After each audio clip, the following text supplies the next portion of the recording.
Mga kasama, nandito tayo ngayon sa Tambobo Bay Fishport sa Barangay Bunbunon, bayan ng Siaton. Isa po ang Tambobo Bay Fishport na nagsusuklay ng isda sa lungsod ng Dumaguete at sa mga karatig bayan. Dito inaangkat ang mga sariwang isda, mga kasama, at dinadala sa mga nangungunang palengke ng Negros Oriental. Kung ikaw ay interesado sa ganitong klase negosyo, mga kasama, at kung noon mo pa plano, kung paano magsisimula, paano maging dealer ng isda, ay huwag kang bumitaw at panoorin ang video na ito. Ang nakikita natin ngayon, mga kasama, ay isang banyerang isda na dala-dala na dalawang mama. At ito po ay nabili na sa barko pa lang. Tulad na itong truck na ito, mga kasama, isang dealer po sila, namimili ng isda dito sa Tambobo Fishport at binibenta sa ibang lugar. Dumaguete ang biyahe na ni boss? Dumaguete? Tanhay? Oh. Tanhay po ang biyahe nila, mga kasama. 96 kilometers po ang layo mula rito sa Tambobo Fishport papuntang bayan ng Tanhay. At aabot din ng higit 2 oras ang biyahe nila. Guys, bulag guys daw. Una sa unang dalas kakayan. Katong gapon wala pa. Wala tong gapon. Sige. Guys daw. Kaning imo ha boss, imo ning dalon sa Dumaguete o Siaton? Oh, Dumaguete. Ah, Dumaguete. Mas barato diri ka mo palit mismo boss, no? Kamay ra dito kamay. Ah, kana ingana tagpila na dire imong kompra. Dili ko ani. Namuta ni tagdos. Ah, 200 per kilo nya abot sa Dumaguete. Mas guri ka. Gamay rasa nya pamasahe og kalayon. Ato ba jangki magod na estado ko mo. One part mga wala na ba? Maaw. Mao. Dili na diri. Usang mo din na sila nya ay sa gadala. Usa isdaan ni sir? Tamarong. Tamarong. Ay nabasa. Kaya ito. Moabot pa di kag Dumaguete na ni. Oh, Dumaguete. Kinahanglan puno ni imong karga. Wala ba gamay ra po ni. Mo ra po ni. Kuna daganon. Oh.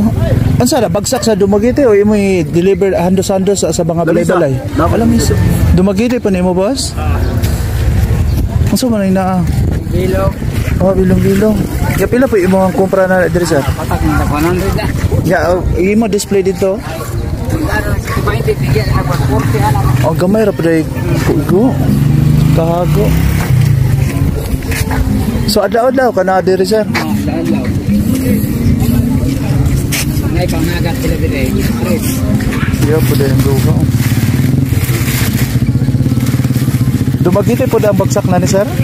Abi na sa Dumaguete sa Ilocos pero at bago na Dumaguete. Kabay layo ah. Oh di ay, moabot yung paguday mo doon eh. Maabot ay basay.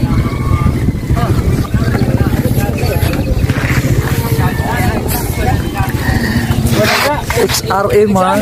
XRM na service pero moabot yung basay. Taimog San Jose. Grabe. Di dato na kanani sir kay bali. Ginagmay pagkataon. Bilang sabon lang ni. Ay sabon lang siya. Una meron. Mamo ganin ko no. Kuno na ko karane. No i-email lang na kana. Ano i-email ni? Pero na po kay suki dito mahurot man mahurot ni dayon. Ah okay. 9,000. So mag-start og business sa isda 9,000. Ito na makikita natin mga kasama. Pero na kay contact diri sa di pa ka muare na kay okay.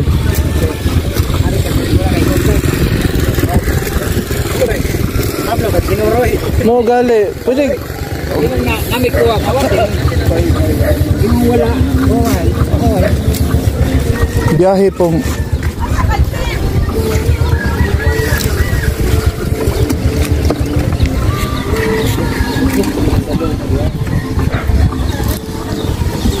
katong ganang magnegosyo og isda niya mo ari dere asa kang kinsa ka pwede mangayo og kuan kanang contact kinsa ka pwedeng maka dara na diri sa Ayo og ana bang contact ba nga naisda dere usa ka mo ari para sa inyo ha nara may amigo dere daan ano na orang mga kapitan kuya. di ay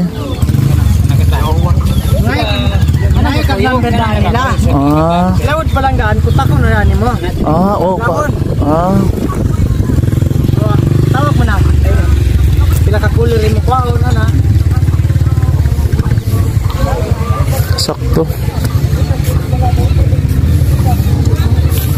So ayun mga kasama, sa mga nais or nagbabalak magnenegosyo ng isda, katulad sa ginagawa nila mga kasama, nakamotor, nasa gilid yung mga cooler nila kung saan kinakarga ang mga isda.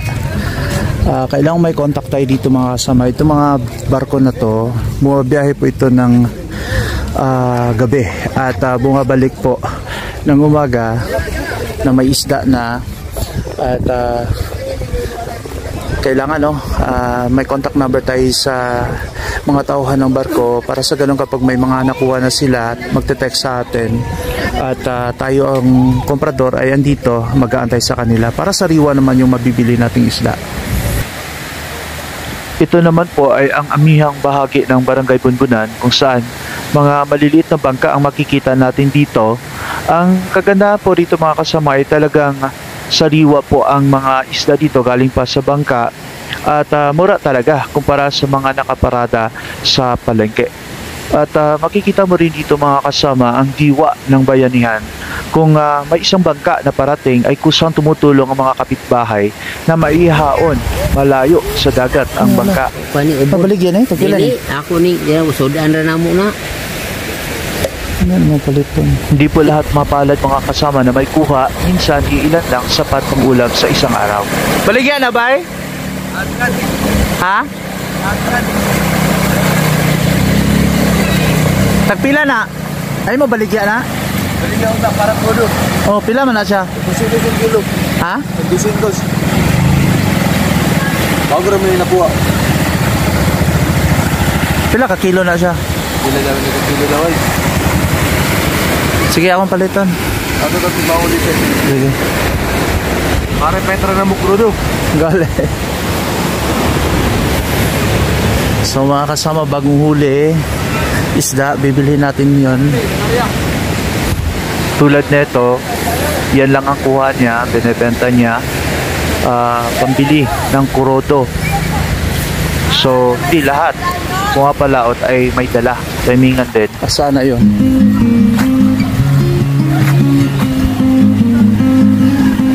So, punta natin.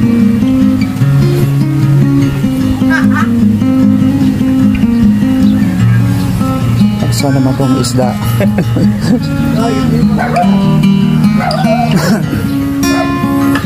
Tara. Yung 4 boss, wak mo kapag ng media.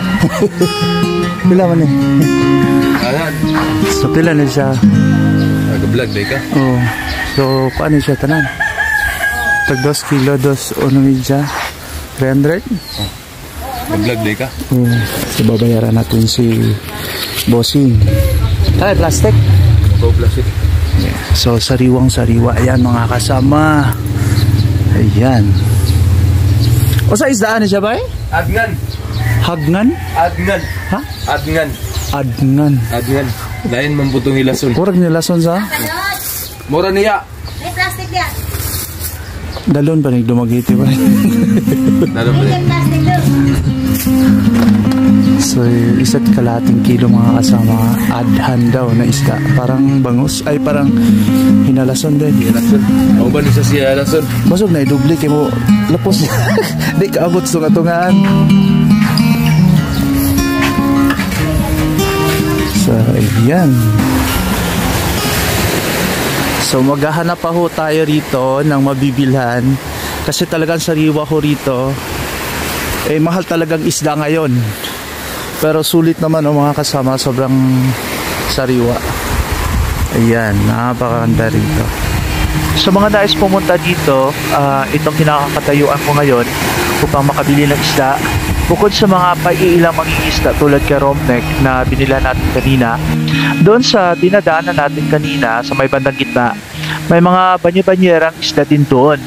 May dumarayo ring komprador dito. Ito po ay matatagpuan sa south part ng Tambubo Bay, Barangay Bunbunan. Mas malapit po ito sa bayan ng Shaton. Sa mga nais maging dealer ng isda or magninegosyo ng isda, meron bagsakan din ng isda sa Kabkab, Zamboanga. Siyempre mga kasama, part ng planning paano tayo makapag-negosyo ng isda ay pasyalan muna natin ang mga posibleng kunan natin ng panindang isda dahil hindi po araw-araw may kuha o may huling isda ang isang lugar. Dapat marami tayong kontak. Okay, so para sa mga nagnanais na mamili ng isda or isda dealer, bisitahin nyo po muna ang Tambubo Fishport kung maramihan ang bibilin nyo. Ipagtanong nyo po sa mga barko na nakadaong dito kanino pwede makakuha ng number. Kalimitan sa mga kapitan huya ng barko upang matext kayo sa laot pa lang ang barko para sasalubungin mo na lang dito sa Tambubo Fishport. Aba syempre dapat may pwesto ka sa palengke or sa tabi ng kalsada o di kaya may bagsakan ka sa isda mo tulad sa mga nakausap nating mga komprador na nakamotor lang. Pagdating naman po sa presyohan, paano ka kikita? Kalimitan kung 200 pesos ang kuha mo sa barko, malamang 220 or 240 pesos ang bagsak mo sa palengke. Ngunit kapag may pwesto ka sa palengke or sa tabi ng kalsada, makakasabay ka sa presyohan mga kasama at mas kikita ka. Mga kasama, magandang negosyo po ito. Ang kailangan mo lang 10,000 pesos kapital sa isda, 2 cooler at 1 motor. The rest po ay diskarte na lang sa buhay. Alright, kung naibigan nyo po at kung nakakatulong po sa inyo ang video na ito, please don't forget to like and subscribe. Pindutin nyo na lang po ang subscribe button na nasa baba para sa mga susunod na video tungkol sa kahayupan. Ingat! Salamat!